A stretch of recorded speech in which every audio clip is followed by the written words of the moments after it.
L'esplanade du secrétariat général de l'éducation nationale a permis de rendre un dernier hommage à Jean Nwendinga, patriote engagé, leader syndical et conseiller pédagogique dans l'environnement socio-éducatif gabonais le jeudi 18 décembre 2025, en présence du personnel administratif, enseignants, leaders syndicaux, familles biologiques et amis, venus pour reconnaître les services rendus du feu Jean Nwendinga, décédé le 1er décembre 2025 à l'âge de 59 ans.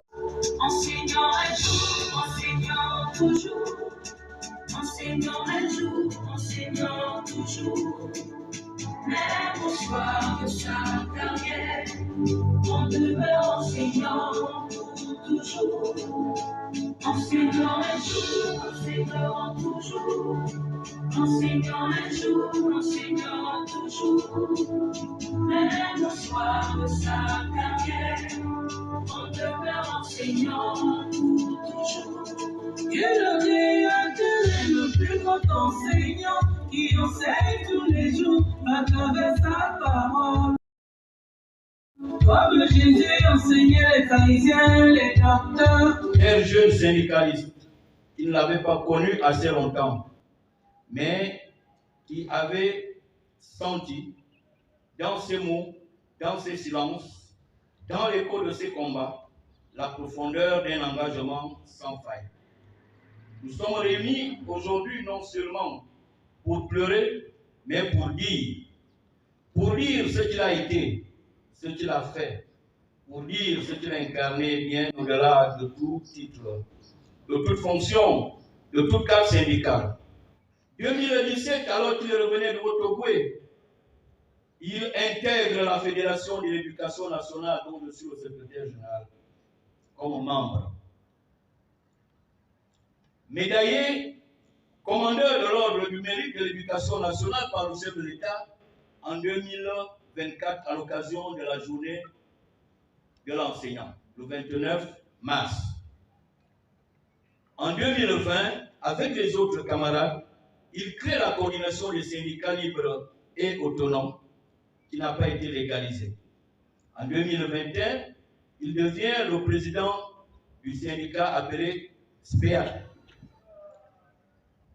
En 2022, il crée la FESIP et intègre le Conseil national des parents d'élèves. Il n'a jamais confondu la lutte avec la violence, ni la fermeté avec l'arrogance. Il croyait à la force du dialogue, mais il savait aussi, quand il fallait tenir la ligne, même contre vents et marées, il n'en a jamais voulu à personne. Il disait, ce n'est pas la personne qui recule qui m'importe, c'est celle qui avance, même d'un pas.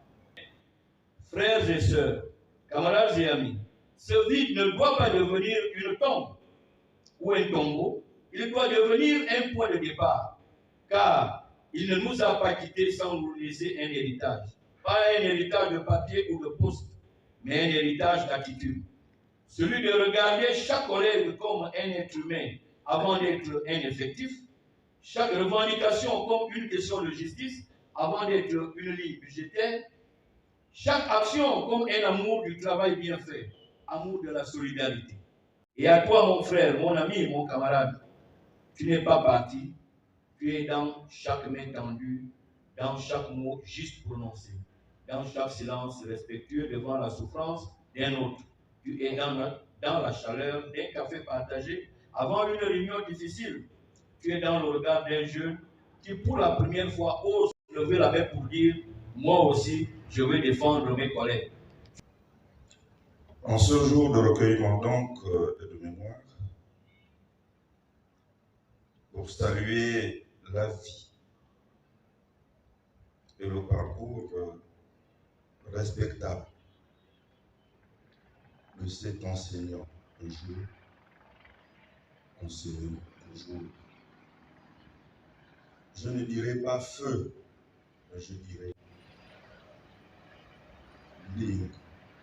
Malheureusement, c'est un vide que la communauté éducative déplore aujourd'hui. Le 1er décembre 2025, il a incarné, comme l'a dit le camarade Méambessi, avec beaucoup de constance, les valeurs de l'éducation nationale. Toujours constructif, toujours actif, toujours ouvert à l'écoute. En d'autres termes, il a incarné l'abnégation, la droiture et bien sûr le respect de l'éthique professionnelle. Après le témoignage du doyen Béyan Issonou Robert et du secrétaire général du ministère, l'événement de revoir physique a été jalonné par le dépôt des couronnes de fleurs, consolation, compassion à la famille éplorée ainsi que le milieu éducatif qui a perdu un homme qui savait lier le bois au fer. Notons que malgré le calendrier très chargé, le ministre Simplice Désiré Mamboula, assurant l'intérim, a tenu à s'incliner pour rendre un dernier hommage à l'illustre disparu. Au finish, le vendredi 19 décembre 2025, une grande veillée aura lieu à Tchibanga, suivie de l'inhumation le samedi 20 décembre 2025 au cimetière familial.